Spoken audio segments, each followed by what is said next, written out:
Dans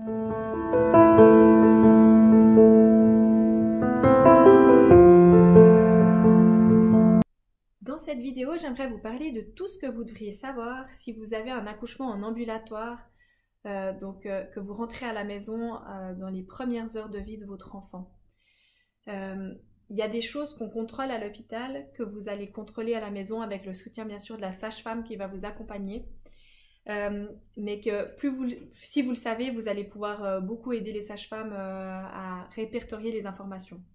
Premièrement, votre enfant va devoir faire une fois caca. Il va faire ce fameux méconium. Donc ça, c'est le nom du premier caca qu'il va faire, qui est un caca gluant, noir, collant. Si vous remarquez tout de suite qu'il a fait caca, que vous nettoyez tout de suite, c'est très facile à nettoyer.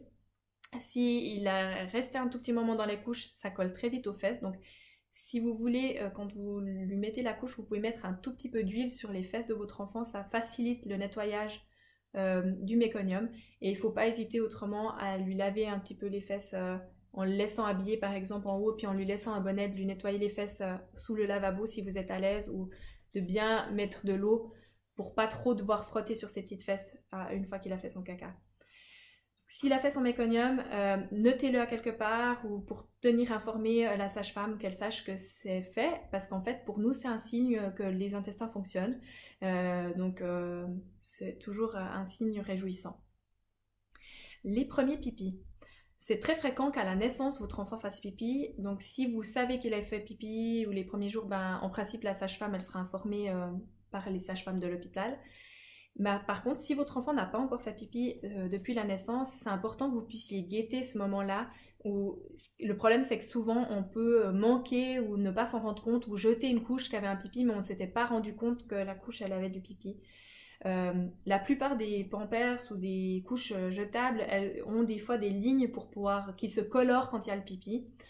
Quand on les touche, les couches, on peut se rendre compte qu'elles sont pleines, mais c'est pas forcément évident. Donc, tant que votre enfant n'a pas fait pipi, gardez toutes les couches, ne les jetez pas pour que la sage-femme puisse contrôler.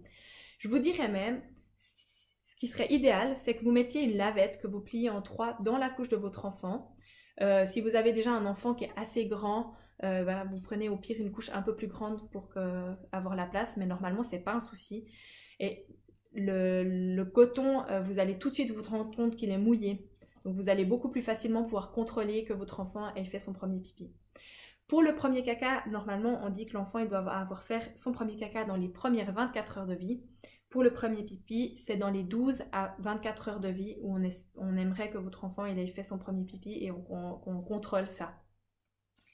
Quand vous êtes au moment du change, vu qu'on y est, chaque fois que vous changez votre bébé, vérifiez juste que le petit clan qu'il y a sur le cordon ombilical il soit bien fermé. Et si jamais il y avait quoi que ce soit, avertissez tout de suite votre sage-femme. Vous allez voir aussi la couleur de sa peau. Votre enfant, il est très rose. La première fois que votre sage-femme elle vient, si vous avez un doute sur la coloration qu'il a, demandez-lui ce qu'elle en pense. Parce que des fois, c'est vrai qu'on n'a pas des repères en tant que parent tout de suite. Et comme ça, elle pourra vous dire ce qu'elle trouve normal ou ce qu'elle ne trouve pas normal.